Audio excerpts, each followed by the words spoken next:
El proyecto Casa Tito, entendido como un ejemplo de arqueología de tiempos históricos en contextos urbanos, está, por motivos tanto prácticos como teóricos, ligado al quehacer de la arquitectura y en particular de la restauración arquitectónica. Ernesto Moure es un referente en este campo del conocimiento a nivel nacional e internacional y uno de los mayores conocedores de la historia de la arquitectura de la América hispana. Su labor, a lo largo de los últimos 40 años, ha sido fundamental para desarrollar nuevas formas de acercarnos a los espacios construidos del pasado desde una perspectiva interdisciplinaria. Hoy contamos con la suerte de tenerlo como invitado para discutir la relación, a veces tormentosa, que existe entre la arqueología, la historia y la arquitectura. Yo soy un arquitecto, simplemente. Lo que pasa es que me costó mucho trabajo entender lo que era ser un arquitecto y definirlo. Pasó mucho tiempo antes de lograrlo, ¿no? Entonces mi trabajo consiste en, valga la redundancia, en trabajar porque la gente tenga unos espacios para vivir que sean cómodos, bien construidos y hermosos. Bueno, has dedicado tu carrera a intervenir y restaurar espacios históricos, algunos de los cuales tienen un altísimo valor desde el punto de vista patrimonial. ¿Cómo articulas tu labor creativa como arquitecto con la responsabilidad que implica manipular, conservar y hasta cierto punto transformar estos espacios que nos vienen del pasado? Esto de los contextos históricos es hasta cierto punto una falacia, porque lo que está construido está, y está siempre presente. Entonces esa referencia al pasado que hacemos permanentemente, pues no interesa cuándo se empezó a hacer un lugar, que además la mayoría de los lugares empezaron a hacerse hace probablemente millones de años. Y van en lo que van en este momento. Entonces hay un permanente presente. Entonces hay una especie de permanencia de las cosas que yo creo que es la forma correcta de situarse uno de manejar las variables de espacio y tiempo, ¿no? Las cosas empiezan, pero nadie tiene el poder de determinarlas o de determinar en qué momento empezaron, sino que uno va descubriendo, ¿no? En ese sentido, diseñar y descubrir son palabras que pueden significar lo mismo, ¿no? Uno descubre espacios, uno no diseña espacios, uno descubre los espacios que existen desde la eternidad. Y uno lo que hace es descubrirlos y limitarlos con la labor que uno hace. Entonces esa preocupación de si el espacio fue del siglo XVIII, XVII o XIX es una preocupación pues hasta cierto punto banal, ¿no?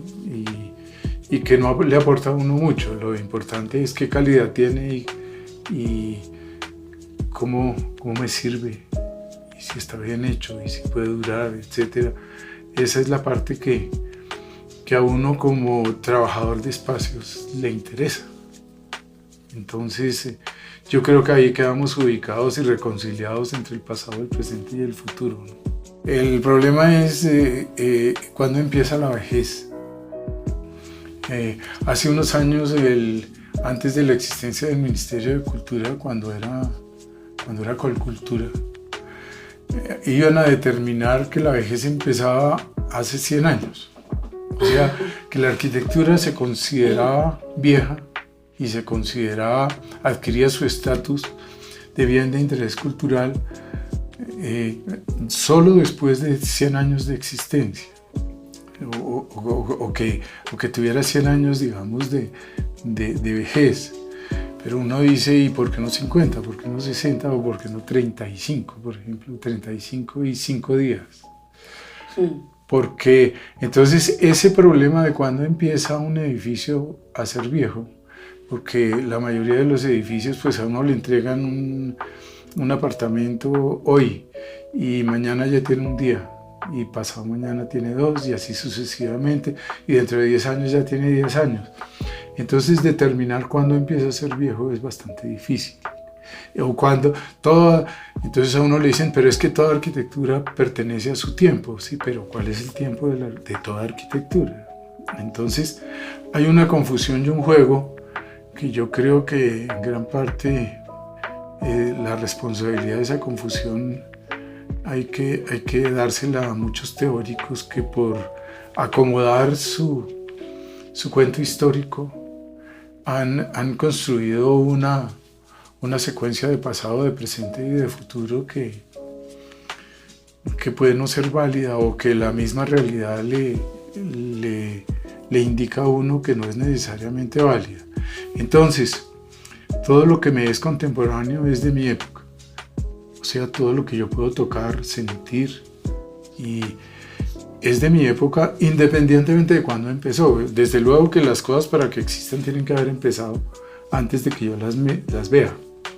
Ahora, si fueron 50 años antes, 40 años antes, 30 años antes, pues no importa mucho. Pero yo puedo, son instrumentos de vida que yo tengo y que puedo aprovechar en cualquier momento. Otra cosa es si yo los puedo usar en un momento o no los puedo usar. Por ejemplo, si yo tengo una casa del siglo XVIII y la casa no tiene cocina ni baños, pues entonces ahí tengo yo un problema. Pero no voy a decir, es que como las casas del siglo XVIII no tenían cocinas ni baños, entonces yo pues no puedo hacer ahí sino un museo, y que vayan y que los servicios los tengan en la casa al lado, que es más moderna. Entonces, que es quitarle el poder de ser habitado a un espacio. Exacto. Entonces ahí es donde viene una de las características inamovibles de la arquitectura, que es lo que la diferencia de las demás artes, que es su capacidad de adaptación a los tiempos, que toda arquitectura debe poderse adaptar a cada tiempo, cosa que no ocurre con un cuadro. Pues uno tiene un cuadro del maestro Botero, uno no le despierta un día y dice, le voy a agregar otra figura. Eso no pasa, porque el objetivo es otro. No está tan involucrada la vida cotidiana como lo está en el arte de la arquitectura. Entonces, este proceso de tornar habitables los espacios es un proceso que va con la arquitectura del siglo XVI, con la del XVII, con la del XVIII y con la obra no construida todavía, porque la obra no construida está ubicada en un espacio también. Y uno lo que hace cuando hace arquitectura de nueva planta es también volver habitable el espacio para los seres humanos. Pues usted tiene un potrero y donde llueve todo el día, etcétera, y usted no puede habitarlo, entonces usted le pone un techo y le pone unos servicios, etcétera, y está volviendo habitable el espacio, que es lo mismo que hace con una casa del siglo XVIII, cuando le pone baños y cuando recalcula la escalera, porque tenía unas contrahuellas de 50 centímetros de alto que no las puede subir nadie, entonces probablemente tenga que ubicar la escalera en otra parte, probablemente tenga que variar, y de eso es de lo que está hecha la arquitectura, más de las transformaciones que de las permanencias. Y entonces uno trabaja es con las transformaciones y no con las permanencias, y de ahí viene un poco el concepto de la residualidad, ¿no? De que en realidad uno habita, que la ciudad está hecha es de residuos uno habita los residuos de diferentes épocas. Ahora la palabra residuo pues tiende a ser un poco peyorativa en el sentido de que es lo que sobró, pero aquí no se usa en el sentido de lo que sobró, sino de lo que va quedando, que es distinto, porque lo que sobró es que no se pudo usar porque era defectuoso o algo así, pero lo que va quedando sí es algo que va quedando y que tiene diferentes calidades y que puede revivir en cualquier momento. Uno le puede dar respiración artificial a la arquitectura en cualquier momento, pero entonces ahí vienen unos problemas de valoración y consideraciones acerca de qué cosas pueden y deben sobrevivir y de qué cosas pueden ser útiles para mi época y pueden sobre todo proporcionarme felicidad en mi época. La arquitectura es un instrumento como todas las ramas del arte para proporcionar felicidad. Como reciclar objetos, Claro. pero también la pregunta de qué merece ser reciclado y cómo debe ser reciclado. Ahí es donde está la creatividad del artista y donde pues uno siempre aspira a llegar a la, digamos, usemos la palabra reciclaje, a usar el reciclaje ideal. Uno no sabe si lo logra o no, ahí es donde está digamos que ese es el motor del artista, es tratar de buscar la perfección. Y uno siempre aspira a que a través de cada intervención esté mejorando el lugar, mejorando el sitio, mostrando su mejor versión y además dándole valores agregados, que es lo que uno hace permanentemente, lo que trata de hacer permanentemente a un lugar. Ahora, dentro de la imperfección humana, pues ahí puede que haya digamos, cosas menos logradas que otras, pero es que a mí me parece que eso es bueno y eso es el motor para poder seguir adelante intentándolo nuevamente. Afortunadamente no hay una panacea ni hay, pues yo creo que la gran liberación digamos, de la democracia en general es que uno no tiene un modelo rígido y absoluto que seguir, sino que uno puede seguir aportando y seguir avanzando indefinidamente. Probablemente pueda llegar con el correr de los tiempos, al final de los tiempos, que nadie sabe cuándo son, a entender las cosas como deban ser, o como en realidad son, pero que yo sepa nadie las ha entendido todavía muy bien, que digamos, entonces uno tampoco. Pero hablando un poco de esa idea de modelos, de esa idea de tipologías, que son como unas etiquetas que le pone uno a las cosas y que de alguna manera le proporciona a la gente seguridad, ¿no? Seguridad de que domina ese modo de conocimiento, ese modo de ver las cosas que no va ni para adelante ni para atrás, ¿no? Hablando en términos arquitectónicos, a mucha gente le gusta categorizar los edificios en términos de colonial o republicano, siendo colonial lo más recurrente en el discurso de la gente. Toda casa de teja de barros y de paredes de tapia se categoriza indiscriminadamente como colonial. Y queríamos preguntar en este sentido, ¿cuál es la diferencia entre esa etiqueta de lo colonial con una etiqueta un poquito menos conocida, que es la de la casa republicana, y de qué manera coinciden o difieren la una de la otra, y de qué manera coinciden o difieren con una arquitectura más contemporánea? Pues digamos que otra vez volvemos a las personas que escriben muchos libros y que sobre todo muchos textos. Eso es un poco como la diferencia entre el bien y el mal, ¿no? Entonces el catecismo le dice a uno cuáles son las cosas buenas y las malas para salir de la discusión de una manera rápida y poder construir pues una serie de normas que a su vez van a construir unas jerarquías y que a la vez van a construir toda una serie de elementos para poder lograr una organización de algo. Con esto nosotros estamos signados y hasta cierto punto mal signados por esto de republicano, colonial, republicano y contemporáneo. A la larga, si uno analiza las palabras, pues se refieren a condiciones sociopolíticas más que a características espacio-arquitectónicas. Entonces, el republicano pues es cuando llegó la Revolución Francesa y se acabó la dominación de las coronas. De hecho, por ejemplo, en Argentina, lo que aquí llamamos arquitectura republicana, allá la llaman arquitectura del liberalismo. El término pues son sinónimos hasta cierto punto. Colonial pues corresponde a un periodo de nuestra historia, y no siempre muy agradablemente recordado, de una condición. Pero si nosotros vamos a hacer una alusión a fórmulas espaciales, pues la cosa se nos empieza a complicar demasiado. En primer lugar, el tipo de arquitectura colonial la tipología que mencionabas antes, es algo que se sigue repitiendo hoy en día en la mayoría de los pueblos, etc.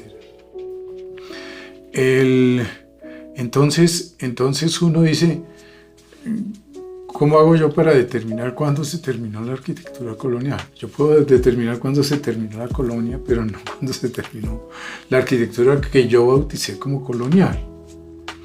Entonces, eso ofrece una cantidad de problemas que simplemente se ignoran. Inclusive a uno mismo como profesor a veces le toca con los estudiantes decirle, mire, sí, colonial tiene una relación con unas tecnologías que son las tecnologías de tapia pisada, de argamasas, de muros de mampostería no concreto y de pañetes y morteros a base de cal y de mucha piedra y de madera, y llegamos inevitablemente a la teja de barro y al ladrillo. Pero eso no es suficiente, es una materia prima para hacer algo. Es como decir uno, pues, el dibujo es algo que se hace con un lápiz, ¿no? El lápiz es un instrumento para hacer dibujo que es distinto, pero yo puedo dibujar con otros elementos. Entonces, está pasando permanentemente eso, y eso es algo que, pues, algunos teóricos, algunas personas ya lo han tratado el problema, y es muy difícil, por ejemplo, hablar de problemas estilísticos en la arquitectura colonial, y debería hablarse, porque cuando uno habla de estilo ya está involucrando a la gente. Cuando uno habla de materiales no está involucrando a nadie, pero cuando habla de estilos ya está hablando de un sentimiento, ya está hablando de una relación entre la persona y su habitar. Pero es muy difícil hablar de eso, porque, a ver, eso no es una cosa que se la puede inventar una persona. Entonces son cosas que afortunadamente van ocurriendo a través de la historia. Claro.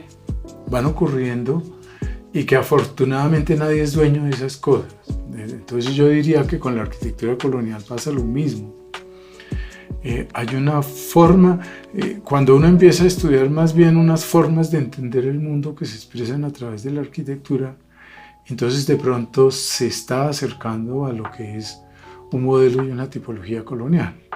Hay una forma de usar y organizar el espacio en donde yo vivo, a todas las escalas, a escala de un país, a escala de una ciudad, a escala de un barrio, a escala de una manzana y a escala de mi casa, en donde hay unas relaciones que son fáciles de seguir.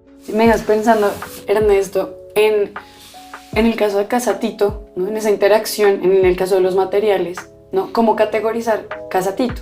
Un lugar en el que, si bien nosotros fuimos excavando y fuimos encontrando vestigios que eran coloniales, materiales que también eran coloniales en las capas más bajas, hasta pues características de materiales republicanos, y ahora allí hay otros materiales relacionados, por ejemplo, con el cemento que hace parte de la nueva casa. ¿Cómo clasificar Casa Tito en esos términos? Pues es muy difícil. A ver, es muy difícil, por lo menos yo creo que hay que abandonar los términos de colonial, republicano y contemporáneo, porque la dificultad de clasificarla está más en esa terminología que en clasificarla. Y yo he discutido muchas veces, por ejemplo, que en la época colonial no existe sino una tipología que es la casa de patio.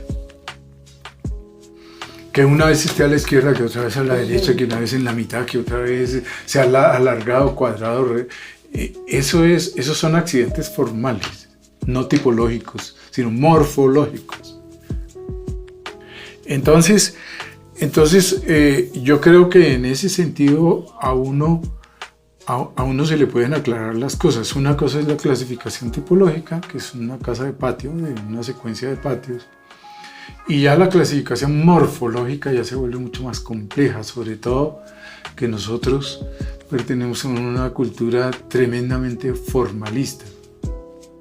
Desde luego que si uno va y mira a todas las culturas son bastante formalistas, porque la mayoría de los cambios, más que cambios tipológicos, son cambios morfológicos. Y uno analiza la historia de la arquitectura y pues la diferencia entre Bernini y Borromini puede ser morfológica simplemente, no es tipológica, sino que el uno maneja el clásico en una forma y el otro lo maneja en otra forma. Esas son diferencias morfológicas, no por ello menos importantes, pero son morfológicas, y lo cual no tiene nada de malo y lo cual está referido más al sentir de la gente, que es lo más importante de la arquitectura. Hablemos un poco de este texto que tenemos aquí frente a nuestros ojos, que es una reedición de la crónica magnífica de Isaac Holton, un norteamericano que visitó la Nueva Granada en la década de 1850. Hizo unas descripciones absolutamente fabulosas de los territorios que visitaba, de las ciudades que visitaba, entre ellas Bogotá. Y en su descripción de lo que era la Bogotá de 1850, incluye el plano de la casa en la que estuvo viviendo como huésped en los primeros meses de su estadía. Y hablemos un poco de ese plano, que nos resulta muy curioso, porque además de que está descrito con mucho humor por parte de Holton, que realmente está intentando acostumbrarse a esa economía del espacio que existe en la ciudad de Bogotá, que es completamente distinta de la que él ve y de la que él ha habitado en la ciudad de Nueva York. La describe con mucho humor y con muchos detalles, precisamente porque le resulta tan extraña. Y a nosotros nos resulta curioso ver cómo ese plano de 1850 y tantos se adapta perfectamente a los residuos arquitectónicos que hemos encontrado usando metodologías arqueológicas en Casa Tito. Esa tipología de los 3 patios sucesivos que mencionabas anteriormente. Queríamos saber qué tan frecuente es que esa tipología se haya mantenido a lo largo del tiempo, que haya trascendido del periodo colonial al periodo de la República, y de qué manera se ha consolidado o ha tendido a desaparecer, digamos, teniendo en cuenta la nueva manera de pensar el espacio, de utilizar el espacio, de densificar, digamos, las construcciones dentro de un espacio restringido como es el centro histórico de Bogotá. A ver, pues obviamente esto es un proceso. Inclusive yo en este momento soy, en la Universidad Javeriana, soy profesor de eso, de intervención en centros históricos. Y una de las primeras cosas que uno hace es, obviamente para poderlo intervenir bien, es entender cómo se formó. Y ya hay unas conclusiones muy interesantes. Es decir, nosotros como colonia partimos de la cuadrícula.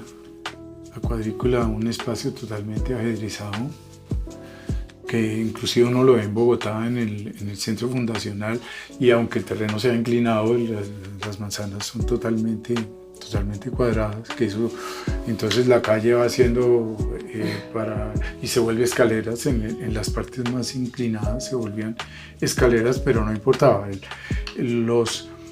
Los colonizadores necesitaban un modelo que fuera fácil de repetir. no se iban a poner un modelo de manzanas triangulares, porque entonces eso era un sacadón de ojos, sino le decían, mire, vaya y funde una ciudad en no sé qué sitio, y eso era una cuadrícula, y a esa cuadrícula se le quitaba una de sus manzanas y esa era la plaza. Y entonces no tenía ningún problema cualquier persona en fundar una ciudad, en trazarla. Este sistema tiene una lógica y un sentido común que es impresionante. Entonces uno tiene las unidades que son las manzanas. Entonces uno dice, ¿cuál es la forma lógica de empezar a construir una manzana? Pues la forma lógica para las personas comunes y corrientes es de la periferia hacia el centro.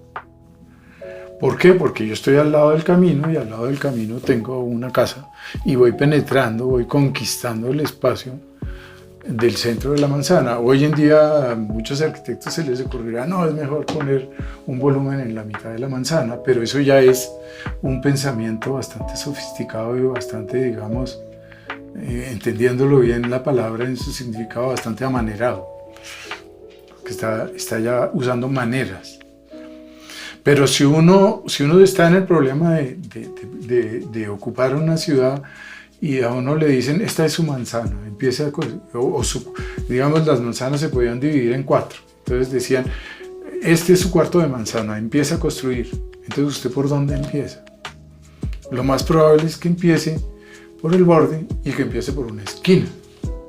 ¿Por qué? Porque tiene la posibilidad de tener luz por todos lados. Además, como la cuadrícula está torcida a 45 grados, entonces el sol se maneja a 45 grados, entonces usted tiene posibilidad de tener sol en alguna hora del día por ambas caras del volumen que usted plantea en la esquina. Ahora, ¿cómo coloniza usted el espacio interior?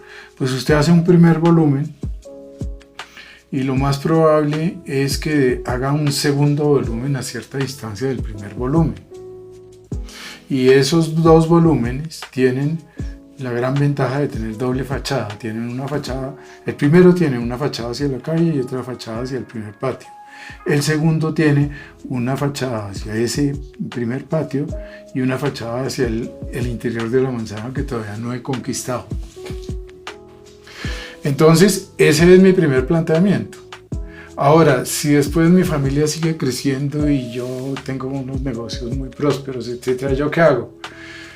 Pues trabajo en las partes menos favorables del esquema, que son los costados. ¿Por qué son menos favorables? Porque no tengo sino una fachada. Entonces, indudablemente las edificaciones que quedan en estos puntos son, los espacios que quedan en estos puntos son espacios de menor jerarquía. ¿Por qué? Porque tengo la circulación y la iluminación por el mismo costado y a veces ni siquiera tengo iluminación porque no tengo la menor posibilidad digamos, de implementarla dentro de esa precariedad de la vida colonial. No olvidemos que nosotros estamos, dentro de la precariedad colonial, estamos en lo más precario de la colonia, de los españoles, para bien y para mal, ¿no? Porque nuestra arquitectura, eso hace que nuestra arquitectura sea muy abstracta, es casi una idea nada más, es casi inmaterial. Y eso tiene tiene su belleza y tiene sus ventajas. No hay una cosa tan impositiva como puede ocurrir en México, en Perú y en el mismo Ecuador, en donde las cosas ya son tan elaboradas que usted no tiene opciones. Entonces, yo sigo este proceso de conquista del espacio del interior de la manzana con la misma metodología de trabajo, que no es una metodología, digamos, muy sabia de grandes urbanistas. Es la forma lógica de ocupar un espacio que me dan a mí, que si yo tengo que llegar espacializando, y me voy a inventar esa palabra, de aquí hasta allá, pues yo voy haciendo patios. ¿Por qué? Porque voy iluminando todas las crujías, las voy iluminando de un lado para otro, y si además la bendita tecnología no me permite hacer sino luces de 5 metros, pues estoy combinando ambas cosas. Entonces, Ahora, eso da como resultado que yo tengo patios cuadrados, patios alargados, patios estrechos, patios menos estrechos. Tengo patios en L, tengo patios en O, tengo patios en C, según lo que le ha pasado a mi familia. Porque si mi familia nunca creció, entonces yo dejé mi casa en un espacio en C o en un espacio en L. Ni siquiera hice la crujía de cerramiento del fondo. ¿Por qué? Porque yo viví solo todo el tiempo y no tuve necesidad de hacer evolucionar. O sea, el predio colonial es una especie de reserva espacial. De reserva espacial que se va fraccionando y se va limitando en la medida en que las actividades del dueño vayan evolucionando. ¿Y qué pasa después? Después de que evolucione así, entonces viene que el dueño de la casa se muere y tiene 4 hijos.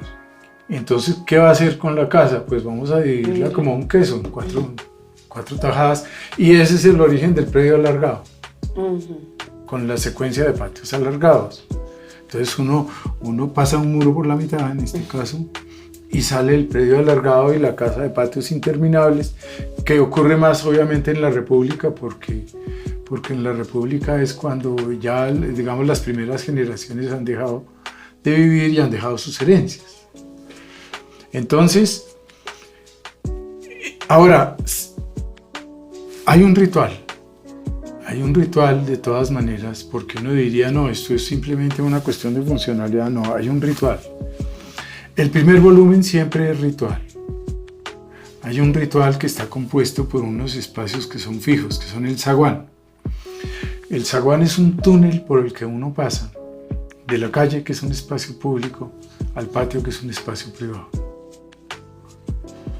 Eso lo tienen todas las casas. Se podía hacer de otras maneras, pero ellos lo hacen en esa forma. Necesitan un espacio en forma de túnel. En este caso, por ejemplo, esta casa que estamos viendo, el túnel es en forma de L, lo cual puede ocurrir perfectamente. Seguramente antes de que construyeran de que ocuparan la crujía lateral en este lado, la entrada del zaguán al patio era limpia.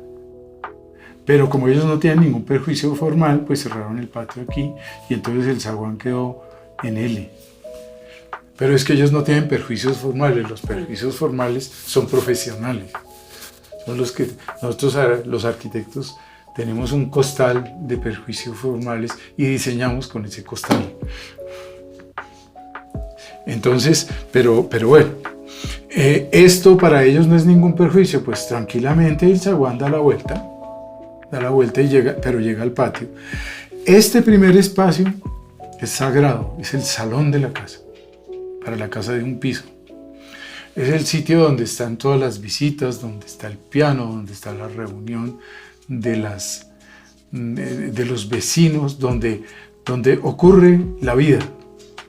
La parte, digamos, del goce de la vida ocurre en el salón que está frente a la calle, en el primer piso.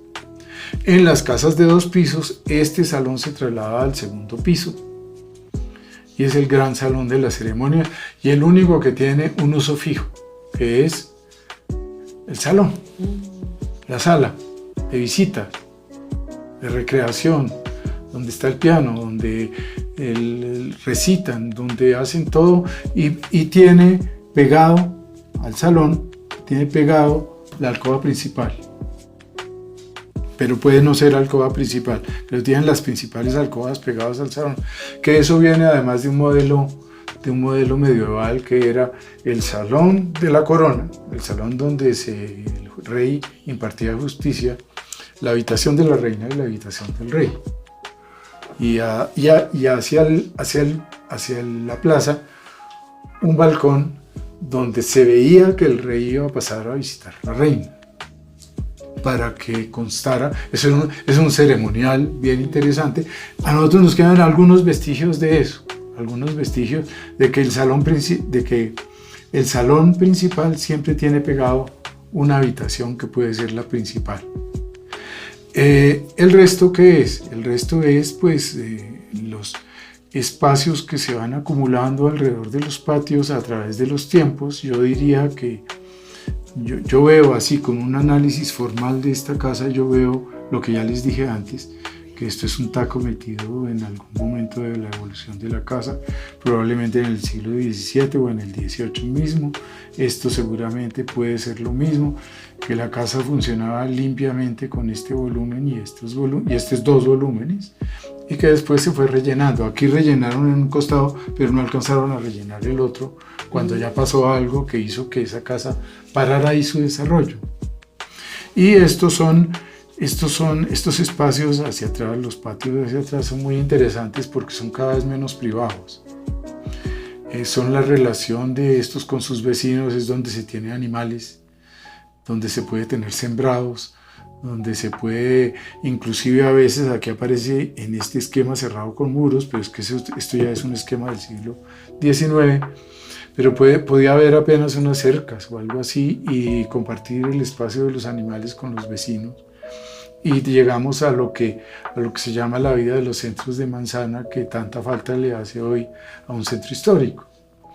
Porque si bien es cierto que hoy en día pues no tenemos marranos ni nada de eso, pero sí la vida del centro de la manzana es importante, así sea para charlar, debería ser importante. ¿Por qué? Porque los niños no tienen dónde jugar, les toca jugar en la calle.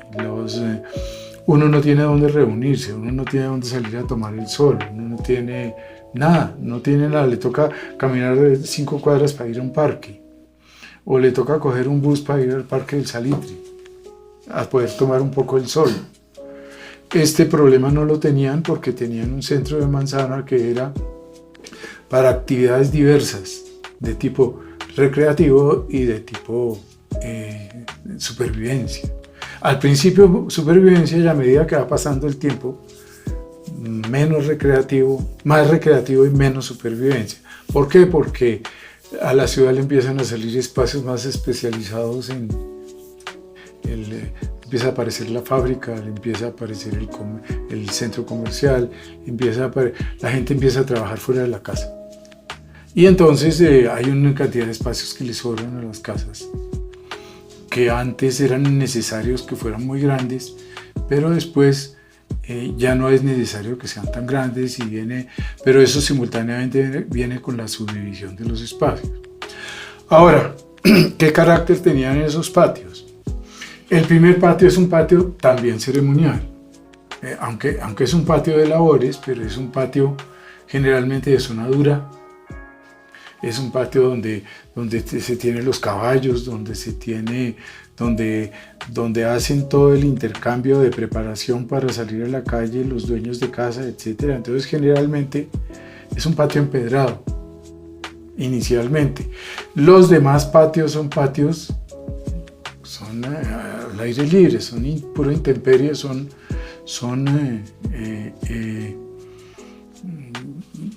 patios de suelo blando y que pueden tener cultivos y que pueden tener algunas pequeñas zonas duras, pero es un patio muchísimo más de labores, más que tienen que ver con la tierra y con tener animales. El primer patio es un patio mucho más, digamos, sobre todo al final de la colonia, mucho más ceremonial y necesariamente de zona dura. ¿Por qué? Porque es que la reunión al aire libre se hace en el patio.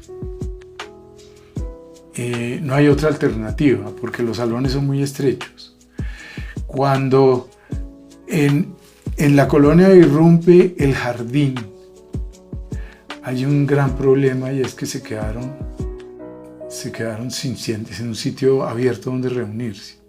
Este primer patio es la plaza pública de la casa. Es el sitio de confluencia y el sitio de reunión. Cuando llueve, pues no hay nada que hacer, pero en la vida cotidiana digamos, ceremonialmente tenía mucha importancia y era muy importante que fuera una zona dura.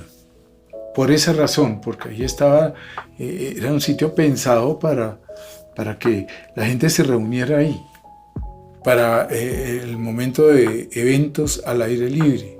Y es el único espacio además que tiene una luz amplia para todos los lados. Estos patios ya son huertos, los patios interiores ya son huertos, y fíjense ustedes que el patio inicial tiende a tener como una geometría menos aleatoria que los patios de atrás, que son de geometrías más irregulares, pero aún así la mayoría de los patios, por ejemplo en Cartagena, son irregulares, pero conservan su condición de sitios ceremoniales como lugar de partida o lugar de relación entre el exterior de la ciudad y el interior de la casa. Cuando yo voy a relacionar las partes de atrás del espacio, vuelvo a repetir el mismo esquema, vuelve a tener un zaguán. En este caso ya lo hicieron simétrico. Miren. Seguramente este es un gesto del siglo XVIII, ¿no? Entonces se entiende uno. Ahora, ¿cómo se usan estos espacios? Pues con excepción del gran volumen del frente, es muy difícil encontrar mucha especialización en los diversos espacios que no esté relacionada con la actividad de la familia que habita el lugar. De alguna manera podemos leer esos espacios enclaustrados como unos espacios de confluencia entre naturaleza y cultura, ¿no? Donde de alguna manera en esta lucha entre naturaleza y cultura, la que siempre va perdiendo terreno es la naturaleza, ¿no? Es decir, todos los espacios abiertos, los espacios verdes, los espacios al aire libre son los que de algún modo siempre están destinados a ser construidos, ¿no? A ser densificados desde el punto de vista constructivo. Eso es un patrón que vemos muy claramente en Casa Tito, en donde el segundo patio es realmente el espacio que se densifica de una manera muy significativa hacia mediados finales del siglo XIX. ¿Qué importancia tiene recordar esos espacios abiertos y en la medida de lo posible conservarlos? Es decir, hacerle el quite a esa densificación para permitir realmente que la naturaleza vuelva a ese espacio enclaustrado de la casa con todos los beneficios que eso supone, que son unos beneficios de los cuales nosotros ahora, principios del siglo XXI, somos muy conscientes. Ese es el meollo del asunto. Pues uno ya entendió este proceso, entiende que en la época colonial los patios son una reserva espacial. Entiende que en el tránsito de la colonia a la república, o sea, de la modernización, desaparecen los huertos privados de las casas porque ya hay un mercado público y ya en las periferias de las ciudades donde se cultiva y donde se tienen las vacas y las gallinas, y ya nadie tiene vacas, gallinas y cerdos ahí. Entonces viene el problema de qué hacemos con estos espacios. Entonces mi familia va creciendo, etcétera, voy a traer a mi cuñado a vivir aquí, entonces se coloniza todo hasta unos extremos, y ahí es donde aparece uno como arquitecto. Estos modelos de vida son unitarios, es decir, abarcan todas las escalas. Hay un modelo de ciudad, que corresponde a un modelo de manzana, que corresponde a un modelo de casa, y que tienen una eficiencia, que tienen una resistencia hasta cierto punto. Si desaparece el patio, el modelo se destruye. Es decir, hay muchas actividades que desaparecieron, como el tener cerdos y el tener gallinas, etc. Pero hay otras que no han desaparecido, como el derecho que tengo yo a tomar sol, a que los niños jueguen, etcétera, etcétera, que eso, mientras los seres humanos existan, eso no va a desaparecer. Y el derecho a tener luz y sol y aire. Ese derecho sí lo tenían en la colonia y no desaparece con la modernidad. Ese derecho adquirido al uso que me ofrecía el esquema original y que yo fácilmente compruebo que al desaparecer los patios, no solo los patios particulares de cada casa, sino al desaparecer el concepto de uso del centro de manzana, el sistema se cae todo. O sea, se vuelve ineficiente. Esto es lo que estamos viviendo en los centros históricos en Colombia y especialmente en el barrio de La Candelaria. El barrio de La Candelaria se torna inhabitable en la medida en que se van perdiendo esos espacios de centros de manzana. La arquitectura, por una forma de ser muy particular, se vuelve obsoleta. Se vuelve toda obsoleta. Es decir, es como si yo voy en mi carro y se me pinchan las llantas, entonces digo, tengo que salir a comprar otro carro. Oiga, pero si solamente se le pincharon las llantas. No importa, pero es que mire, ya no anda. Entonces, hay muchas cosas buenas que tienen estos esquemas que se dejaron de usar porque hubo algunas cosas que dejaron de ser eficientes. Las casas eran muy grandes, muy difíciles de sostener, muchos otros factores que obligaron a abandonar el esquema. Entonces, la forma de hacer planificación que nosotros hemos tenido es, no, pues hágase otro barrio donde se pueda vivir cómodo. Entonces hagamos Teusaquillo con el modelo inglés, que es un modelo como el saco vuelto al revés, ¿no? Lo que yo tenía en el centro de la manzana, ahora lo tengo alrededor. El patio es alrededor de la casa y la casa gira alrededor de la cocina y la chimenea, porque como son climas tan fríos, no son climas mediterráneos, entonces la casa tiene que estar caliente. Entonces el esquema se invierte. ¿Qué pasa después con el correr de los años? Que ese esquema también se vuelve obsoleto. Entonces el barrio Teusaquillo se abandona también y se buscan otros modelos que son los de la ciudad que habitamos en este momento, de edificios en altura, de apartamentos, etcétera, que son los que todavía habitamos nosotros. Pero entonces es un proceso de abandonos sucesivos. Es como si uno, hablando de lenguajes, es como si uno dijera, de ahora en adelante no se pueden usar las palabras que se inventaron en el siglo XVIII. No, pero mire, es que todas son útiles, no me importa, pero es que ¿cómo va a usar? ¿Cómo va a usar usted unas palabras? Usted es anticuado.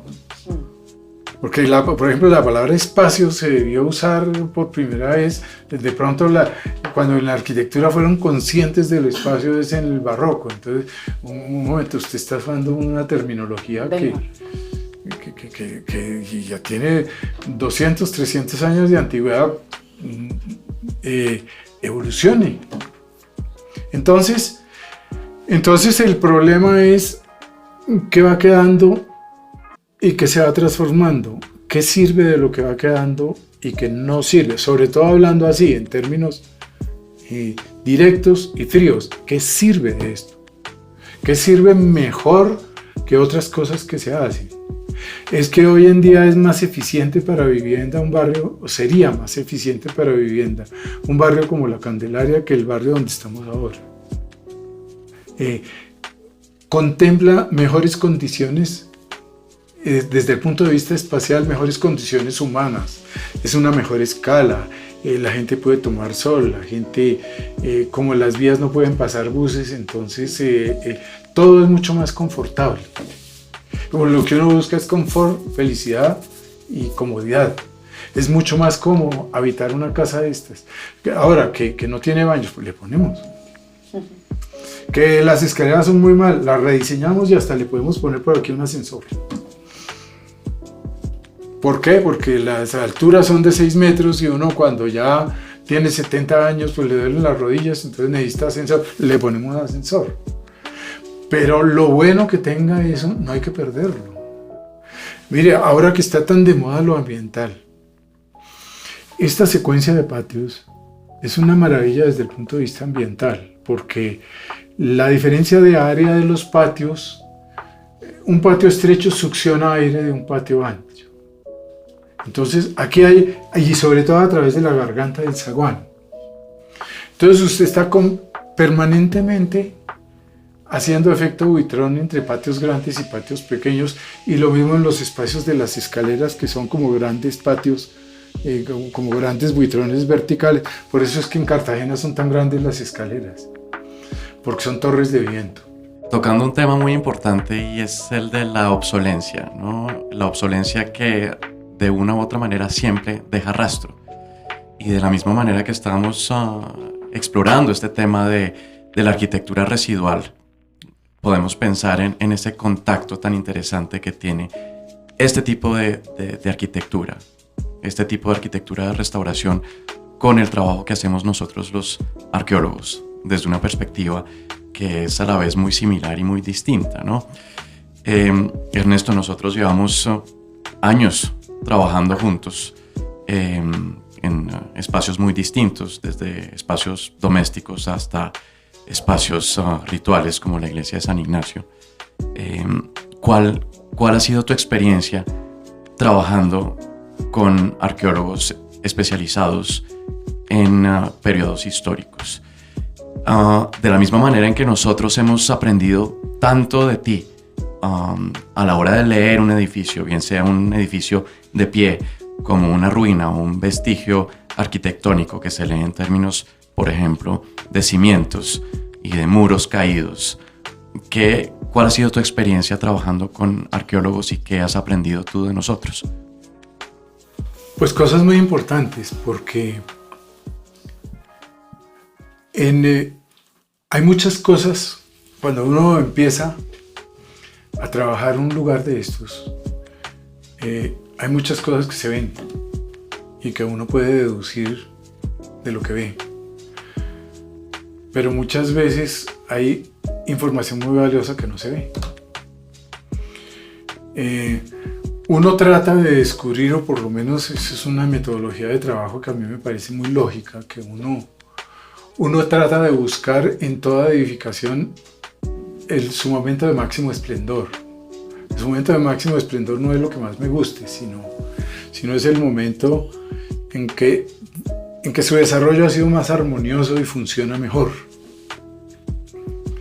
Para a partir de ese conocimiento saber yo cómo intervenir el lugar. Entonces, la gran ayuda de la arqueología es que a uno le aporta información oculta en primera instancia. Pues nosotros nunca, por ejemplo, la mayoría de los patios coloniales hoy en día son jardines afrancesados. Si no se hubiera hecho nunca arqueología, uno no habría descubierto que esos fueron patios empedrados 100 años atrás o 200 años atrás. Entonces viene la pregunta, ¿por qué eran patios empedrados? ¿Era que en la colonia odiaban la naturaleza? No la odiaban, es que la usaban distinto. Es que necesitaban el patio empedrado para las cabalgaduras, para los coches, para una cantidad de actividades donde en un barrizal no se pueden ejecutar. Entonces necesitaban el patio empedrado. Entonces, si uno se atiene solo a lo que ve, pues tendría que tener el ojo demasiado entrenado para poder uno descubrir lo que no ve. Como decía Jorge Luis Borges, la verdad nunca es evidente. Entonces se trata un poco de llegar a eso.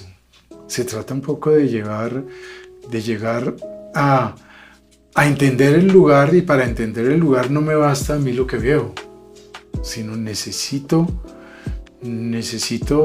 ver lo que no veo. Y en ese sentido la arqueología ha sido de una ayuda enorme en todos los casos. Ahora, para mí afortunadamente no existe ninguna diferencia entre... Cada espacio tiene su rito. Entonces el rito de la vivienda y el rito religioso, etcétera, no importa. Parte de la ayuda de la arqueología es descifrar el rito del lugar. Entonces uno, a base de las repeticiones que dice, hombre, estas personas siempre respetaban el salón del frente y siempre hay un respeto por el patio, hay un respeto por ciertas cosas, hay una secuencia espacial que, aunque es gente muy práctica y muy ordenada y muy práctica, que ojalá ojalá uno recuperara esa condición, porque lo que pasa es que ahora nos ocurre que uno dice, de mañana en adelante voy a ser espontáneo.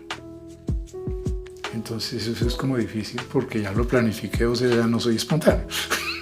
Es que precisamente creo que una de las cosas más importantes que he aprendido en estos años trabajando contigo es que los espacios patrimoniales, inclusive los vestigios arquitectónicos, no son o no deben ser sacralizados, es decir, deben ser repensados, reutilizados de la manera en que más convenga desde nuestra perspectiva actual, contemporánea. Me acuerdo, y Daniela, tú también recuerdas cuando en Casa Tito, en el segundo patio, nos apareció un enlosado de piedras muy lindas que en algún momento fueron precisamente utilizadas para crear un espacio duro en la mitad de ese patio que se estaba construyendo en ese momento. Para nosotros lo ideal hubiera podido ser retirar esas losas y ver qué había por debajo para conocer precisamente su historia, su lugar dentro de esa trayectoria constructiva de Casa Tito, y nos topamos con unas perspectivas que son completamente distintas, que piensan que estos espacios residuales no pueden ser tocados, que una vez que se convierten como por arte de magia en patrimonio, no se pueden volver a tocar, no se pueden desplazar, no se pueden más que consolidar. ¿Qué piensas tú de eso, de esa comprensión de los espacios patrimoniales como unos espacios que no necesariamente son sagrados, pero que deben ser adaptados a la necesidad de quien los esté utilizando hoy en día? Casi que yo me iría por el lado opuesto, diría todo es sagrado, que es una manera de que nada sea sagrado. Todo es sagrado en el sentido de que yo tengo que buscarle a todo lugar lo que supera su simple, digamos, funcionalidad inmediata, porque todo espacio lo tiene. Es decir, yo vivo en un apartamento que tiene sala, comedor y 3 alcobas, por ejemplo, cocina, y yo nunca me he preguntado por qué esto es así. Y resulta que detrás de eso hay todo un ritual de vida. Y entonces las mamás se ponen muy bravas cuando usted come en la alcoba. Y uno diría, pero comer en la alcoba, ¿qué tiene de malo? Pues que está rompiendo las reglas del ritual. Para eso se hizo el comedor, para que usted vaya a comer allá y hay una mesa con unos asientos y usted recibe a la visita, recibir a la visita en la alcoba es el colmo. Entonces esa especialización de los espacios son rituales que son, es decir, que si uno los quiere cambiar tiene que ser muy consciente de que los está cambiando, para que simplemente para que el proyecto le funcione, porque si no le funciona, porque si la gente todavía necesita que el espacio de dormir sea solo de dormir y usted le puso ahí un magnífico estudio con un estar y no sé qué, la gente, no, es que este es mi cuarto de dormir, yo no estoy interesado sino en dormir en el cuarto. Entonces viene digamos, un encuentro entre el diseñador y el usuario, que un desencuentro, digamos. Entonces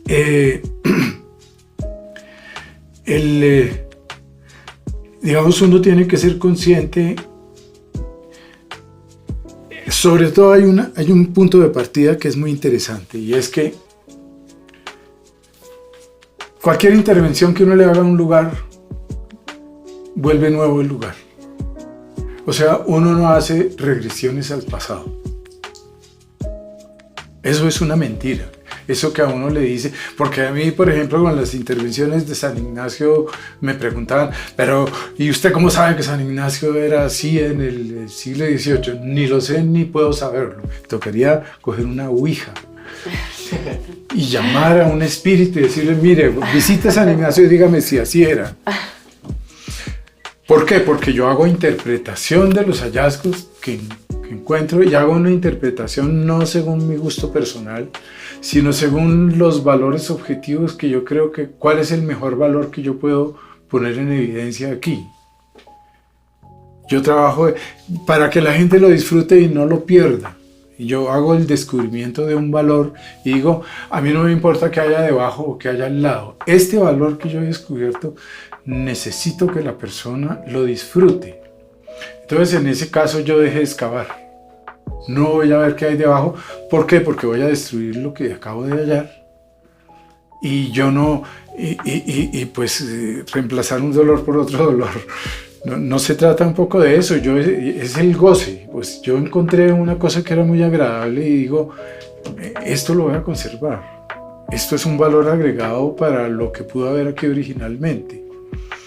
Entonces yo, por eso digo yo que diseñar y seleccionar, diseñar y descubrir son como palabras sinónimas.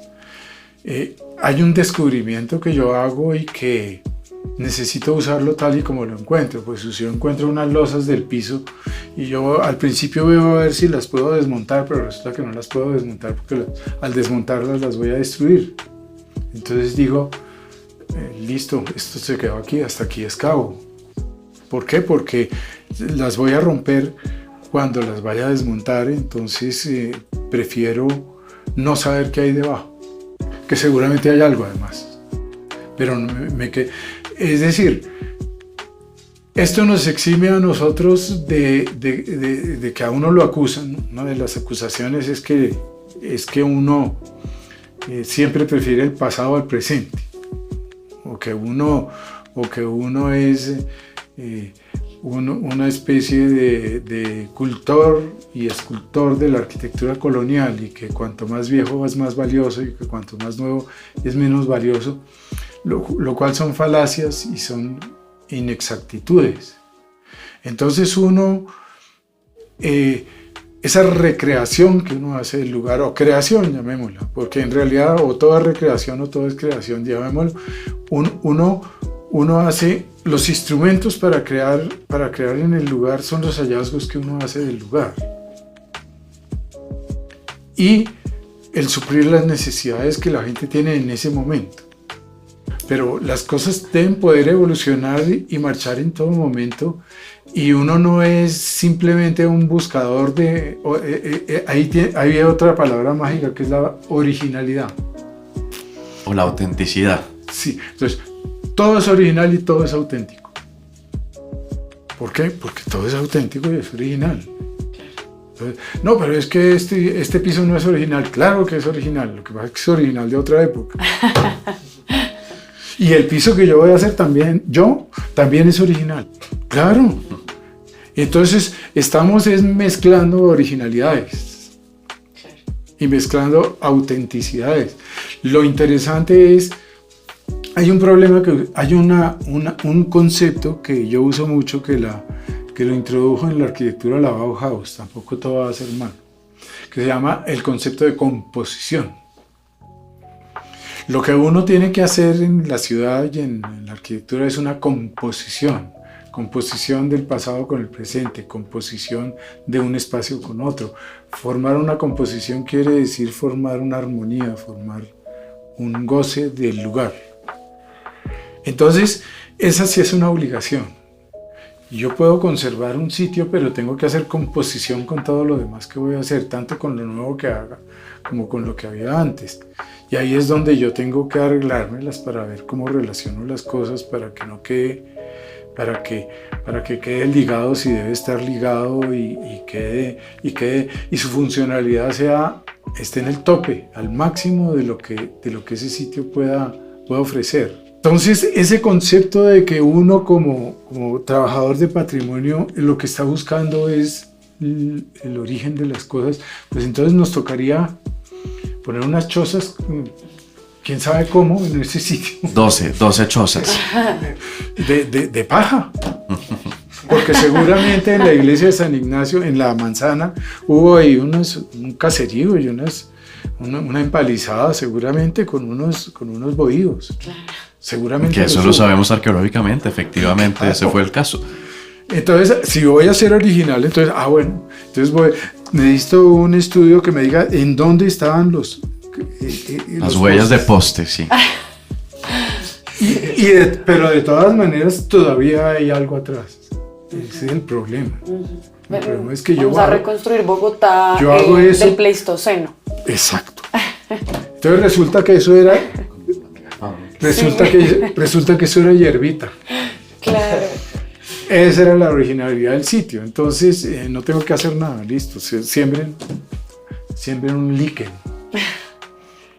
Daniela, yo tengo preguntas para ti porque, bueno, yo estoy muy acostumbrado a conversar con Ernesto de este tipo de cosas, que siempre son conversaciones largas y fascinantes, pero quería preguntarte a ti, ¿cuál es esa perspectiva nueva que te abre esta conversación?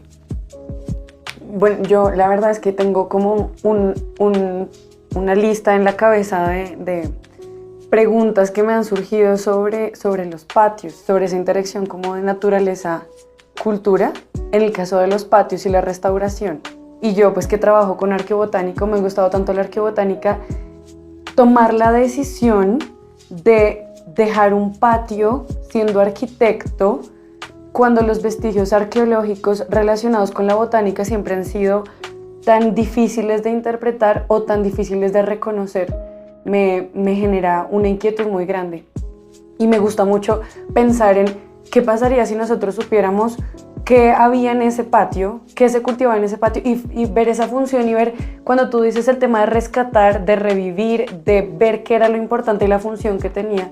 Si ese patio tenía, por ejemplo, ciertos cultivos o tenía ciertas plantas que al final eran medicinales, ¿qué tal que nosotros como arqueólogos pudiéramos aportar en esa información de esas funciones que tenían las plantas dentro de una casa?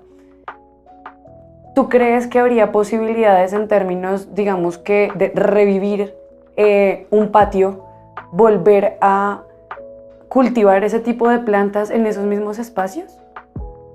Pues indudablemente yo pienso que el panorama de estos interiores de manzana pues era más amplio, ¿no? Pues, estas subdivisiones ya son seguramente un poco posteriores. Desafortunadamente el momento, yo creo que por ahí a principios del siglo XVII eran muy pocos los muros que había en los centros de manzana, ¿no? Y seguramente esa acción de cultivo se podía hacer mejor. Seguramente lo que uno puede hacer es una creación con eso. Ahí hay una de las frases más críticas con respecto a ese tema que usó Oscar Wilde, que decía: la naturaleza imita al arte.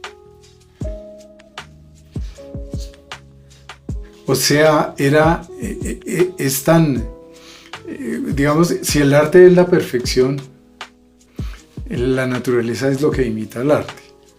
Es decir,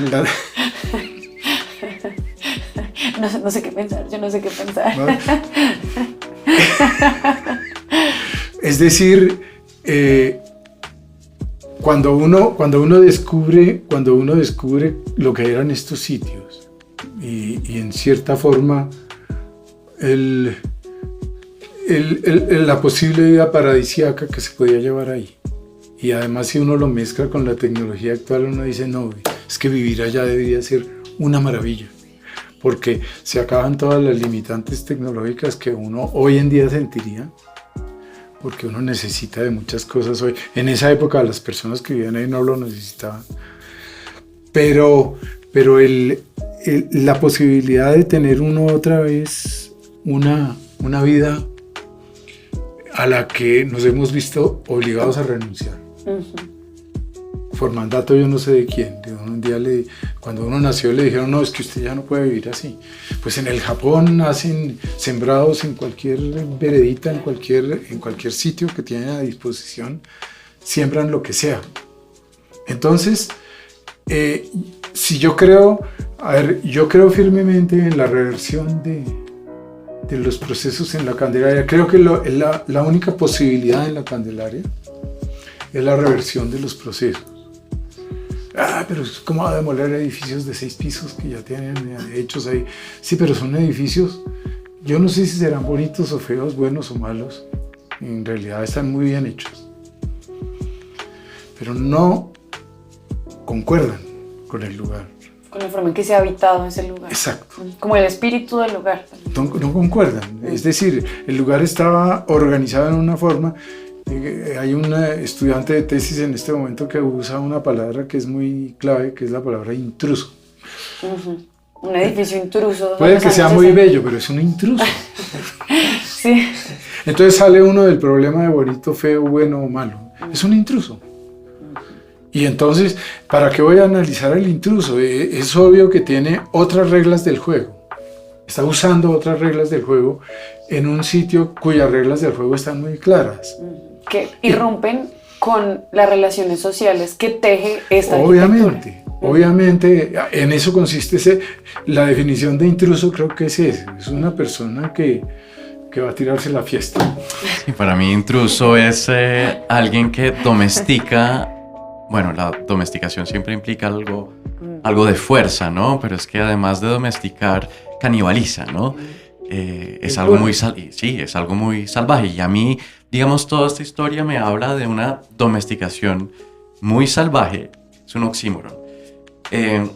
Porque precisamente aquí lo que estamos viendo también es cómo a medida que se va colonizando estos espacios del fondo de la casa, los espacios cultivados, pero que son de todos modos espacios naturales, se van haciendo más escasos. ¿Y qué pasa con, por ejemplo, las plantas? Las plantas irrumpen en los espacios más domesticados, que son los interiores mismos.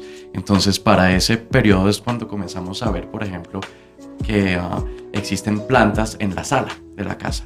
Las plantas entran a cumplir una función decorativa, pero que además lleva esa domesticación al extremo. Y es una cosa muy interesante porque lo estamos viendo muy claramente en Casa Tito, lo veíamos muy claramente en la Quinta de Bolívar, por ejemplo, y en todas estas crónicas que nos hablan precisamente de estos patios internos como unos espacios llenos de flores, pero no son unas flores que crecen silvestres, sino son unas flores que están contenidas, sí, están contenidas en unas ollas, están contenidas en unas materas, en unas macetas, y en el caso particular de Casa Tito es donde vemos aparecer estos copones de losa vidriada que son gigantescas y que en algún momento tenían que ser muy pretenciosos, ¿no? Porque estaban imitando estos modelos neoclásicos que provenían de Francia o posiblemente de Inglaterra y que estaban intentando precisamente darle un aire domesticado y culturalizado a estos espacios que en algún momento eran espacios pues silvestres. Pues de hecho, esos espacios que nos contabas, eso es como donde estaban las vacas, donde estaban lo que cultivaban, porque podemos ver en lo que se encuentra. Además, otra cosa, que ahí hay un basurero, es decir, estos espacios privados que para nosotros en este momento son tan públicos. Nuestra basura es pública. En ese momento la basura era algo privado. Y donde además interactúan los niños con otros niños en ese mismo patio, dentro de la casa, pero hacia afuera también. A mí, la verdad, esto es algo que me impresiona mucho porque me da una perspectiva de la familia.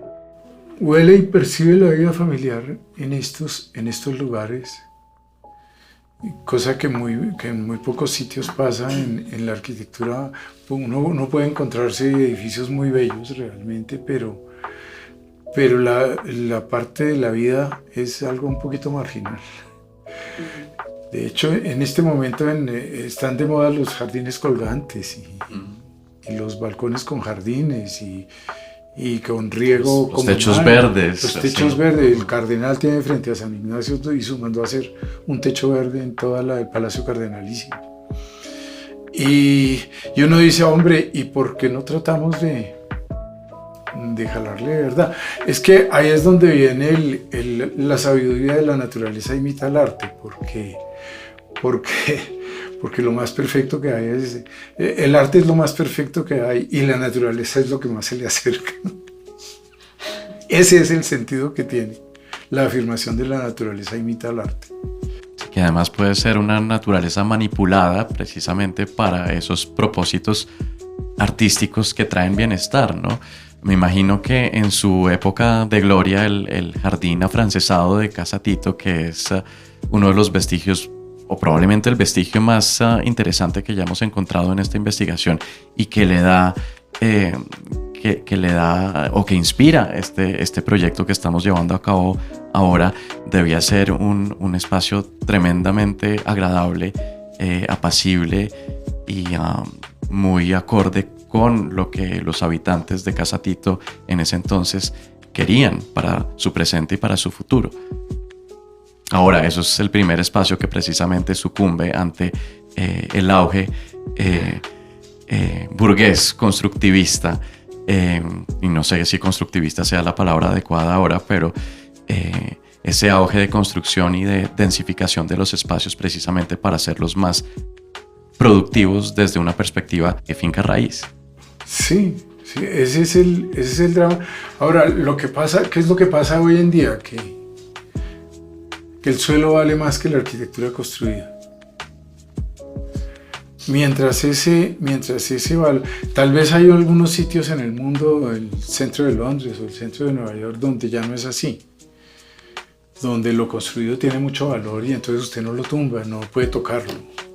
Inclusive, no solo por mandato, sino porque está el valor de lo construido en ese lugar que usted dice, pues tumbarlo es una locura y es un pésimo negocio, hablando de negocios. Entonces, pero resulta que nosotros tenemos la maldición de que el suelo vale más que la arquitectura construida. Entonces, eso ha hecho que se sacrifiquen muchísimas obras de arquitectura importantes. Creo que ahí también está o radica el valor de la arqueología como catalizador de esos sentimientos nostálgicos para bien y para mal, ¿no? No estamos diciendo que realmente estamos recuperando la imagen y los valores originales, porque como ya bien lo decías, esa originalidad es un concepto torcido desde el principio, ¿no? Tramposo, pero que logramos despertar unos sentimientos novedosos y muy poderosos a través de esos vestigios materiales, tanto relacionados con la cultura material cotidiana como con los vestigios arquitectónicos del pasado, que nos sirven precisamente para, digamos, reorientar nuestras prioridades como habitantes de un espacio, como la ciudad o un espacio más pequeño como la casa. Llegamos así al final de este capítulo de la serie Jardines de Memoria. Queremos agradecer al arquitecto Ernesto Moure por esta discusión sobre la interacción entre la arquitectura y la arqueología en contextos urbanos del pasado reciente. Les invitamos a que sigan acompañándonos en este proyecto de divulgación en los cuales exploraremos más aspectos de nuestros hallazgos en Casa Tito. Hasta pronto.